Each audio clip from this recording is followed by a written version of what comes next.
Rick, is today a really good opportunity to get another look at Luchenko and Obels, and as you guys kind of decide where they stand? Yeah, well, with Forster's, it was just a game. He could have played, but it's just a game plan we had with him for his, for opening night. So that was planned 2 weeks ago, and yeah, I thought Luch had a really good game last game in Boston, and we're looking for him the same kind of game. Use his speed, start to shoot the puck more. Good decisions with puck offensively. I think that's his next level. But yeah, I'm actually, and like I said, Aves is a big guy. He's a guy that's in the mix. If he can be a consistent player, big guy that can win loose pucks, he could play the wing and the center, which is a nice thing for a coach to have. So we'll see how that works out. You have Jet with Garnett. Do you know who he's playing with? Gabrankin. What's that? With Gabrankin. Oh, right. Yeah. I switched up the lines a bit today.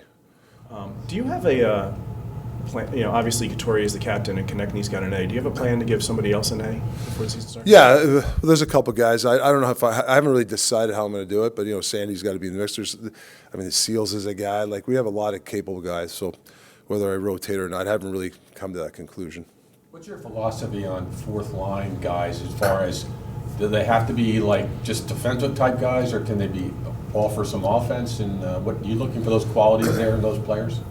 Yeah, I think the teams that have fourth lines that can create offense for sure.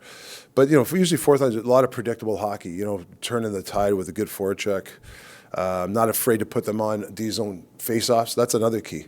You don't have to hide those guys against bad matchups. So you're trying to create that. But to me, it's a predictability and guys that they can get on the forecheck and hold pucks and supply some offense. The Devils aren't really fielding a roster that's full of NHL veterans. What's kind of the thought process behind this game for you and your team? Well, usually what happens, and I think it happened a little bit in the Islander game, not so much they didn't have a lineup, is that you don't play predictable. Guys are playing the outside. We have four high on off. Like, you feel hopefully because they're playing a lesser lineup, guys start to play a little bit more looser and stuff. And you got to play the right way. We need people to get to the net. We have to play more predictable in the neutral zone. I think there's a lot of guys who are swinging everywhere, and I think when you're playing, sometimes you're playing maybe, some guys are come up for the Myers, you feel, I'm going to do all these fancy things. That's the worst thing to do.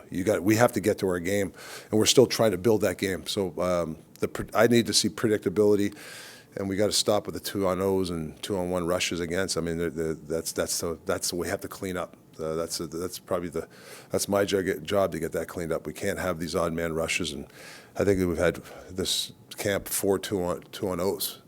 That should happen a year, not in 4 games. But it's exhibition, right? So I got to give the guys a break. I can't pound them too much.